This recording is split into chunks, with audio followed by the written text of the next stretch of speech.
Bonsoir et bienvenue dans cette nouvelle rubrique appelée Doctrine. Elle aura pour objectif de vous donner dans 5 minutes l'essentiel d'une doctrine biblique. Nous allons commencer par le premier point. C'est quoi une doctrine? La doctrine est définie comme un enseignement principal. Donc dans la Bible, nous avons ce qu'on appelle des enseignements charpentes qui sont unanimes et qui doivent être respectés. Donc ça ne dépend pas de l'interprétation d'une personne ou d'une autre. Et parmi ces enseignements principaux, nous retrouvons au moins 7 qui sont appelés doctrines. Premièrement, nous avons la doctrine de Dieu, la doctrine de Christ. Deuxièmement, la doctrine du salut, la doctrine du Saint-Esprit, la doctrine de l'éternité, la doctrine de démon, la doctrine du diable. Donc je prends par exemple, si quelqu'un qui vous dit qu'il ne croit pas au démon ou qu'il ne croit pas au diable, comprenez directement, il vient de pécher contre la Bible. Ou si quelqu'un dit qu'il nie que Christ est mort pour nos péchés, directement il pêche contre la doctrine de Jésus-Christ. Et ce soir, pour commencer, nous allons parler sur le péché. Et le thème du péché se trouve dans la doctrine du salut. Nous allons commencer par définir c'est quoi le péché selon la Bible. Et la Bible définit le péché à au moins 6 niveaux. Donc, pour définir le péché, la Bible prend au moins les 6 aspects dans lesquels le péché se manifeste. Nous allons sans plus tarder commencer. La première définition du péché, selon la Bible, nous la trouvons dans Romains chapitre 3, le verset 23. Le péché est défini comme manquer à être conforme à la nature divine.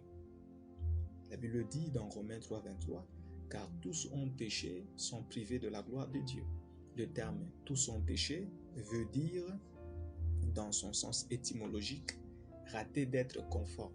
Donc, si quelqu'un n'est pas conforme à la nature divine, cette personne ne peut pas révéler la gloire de Dieu. J'explique. Une personne peut avoir un sens moral, par exemple. Il respecte ses parents. Il n'injurie pas les gens. Il salue tout le monde dans la société.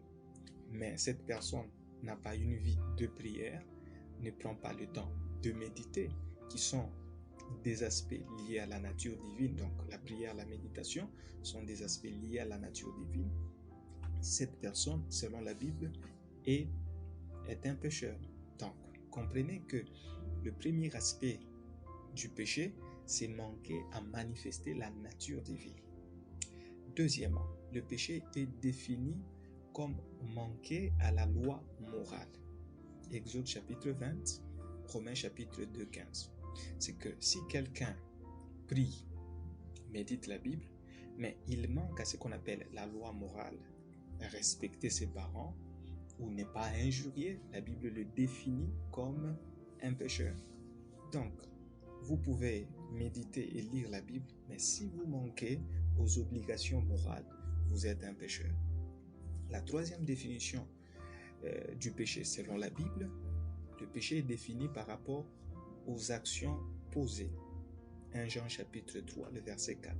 Ce que vous posez comme action devient péché si ça brise la loi de Dieu. Par exemple, quelqu'un qui vole, il pose l'acte de voler, il vient de briser le commandement de Dieu. Nous allons encore dans la cinquième définition, l'attitude. Votre attitude peut devenir un péché. Quand on parle de l'attitude, nous voyons vos pensées, vos motivations, vos intentions.